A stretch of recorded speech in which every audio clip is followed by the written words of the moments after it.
بسم اللہ الرحمن الرحیم۔ السلام علیکم۔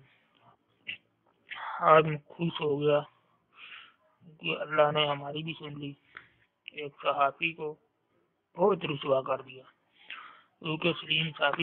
مزید ڈسکس کرنے سے پہلے اس ویڈیو کو لائک کریں اور وائرل ٹویٹ کو سبسکرائب کریں اور بیل آئیکن پر لازمی کلک کریں۔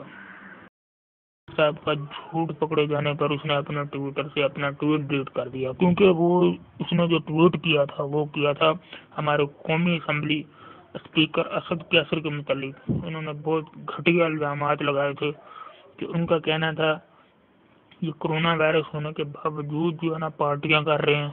انہوں نے کچھ پرانی تصویروں جو 2019 کی تھی، ان تصویروں کی بنا پر وہ الزام لگاتا رہا کہ یہ کرونا وائرس ہونے کی وجہ سے قانون کی دھجیاں اڑا رہا، قانون کی خلاف ورزیاں کر رہا، جو کہ یہ تصویریں 2019 کی تھی جس میں اسد کیسر صاحب نے سعودی عرب میں اپنے کچھ پی ٹی آئی ارکان کو دعوت دی تھی۔ یہ کھوتی کا بچہ نمبر 1 حرامی ہے، جھوٹا بگوڑا لنگڑا گھوڑا۔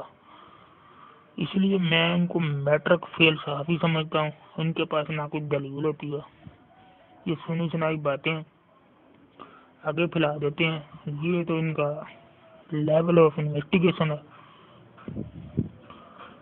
اس لیے میں کوئی بھی صحافی، میں یہی کہتا ہوں کہ کوئی بھی صحافی جھوٹی خبر دے تو اس کو جرمانہ ہو، اس کو سرے عام پھانسی ہو، یا پھر اس کو چوک پہ لٹکا کے 20 چتر ماریں اور ایک گنے، یا پھر اس کو سرے عام معافی منگوائی جائے۔ ان کنجروں نے پھر بھی ٹھیک نہیں ہونا۔ جب تک ان کو ایک آدھے کو پھانسی یا ان کو چوک پہ کھڑا کے چھتر نہ مارے جائیں تب تک یہ کنجر ٹھیک نہیں ہو سکتے۔ یہ صحافی وہ مکھیاں ہیں جو صاف پانی چھوڑ کر گندے پانی پر بیٹھتی ہیں اور انہیں پھر بھی کوئی اثر نہیں ہوتا۔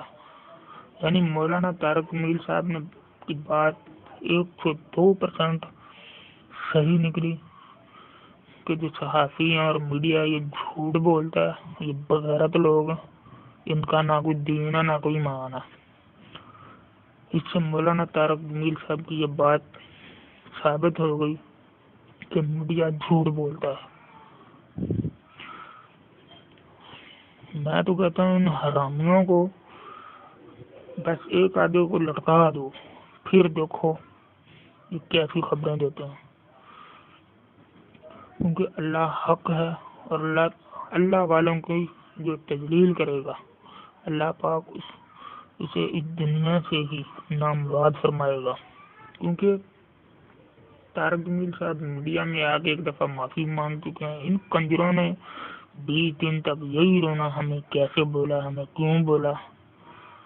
ان کمینوں کو یہ صرف پیسہ لیتے ہیں اور کام کرتے ہیں۔ گھٹیا لوگ ہیں، یہ تو چاہتے ہیں کہ یہ تو یہاں تک ہیں کہ یہ تو اپنا ایمان بیچ دیتے ہیں پیسوں کی خاطر۔ اللہ پاک ان کو، ہم تو یہی دعا کر سکتے ہیں اللہ پاک ان کو ہدایت دے اور ان کمینوں سے بچائے بس۔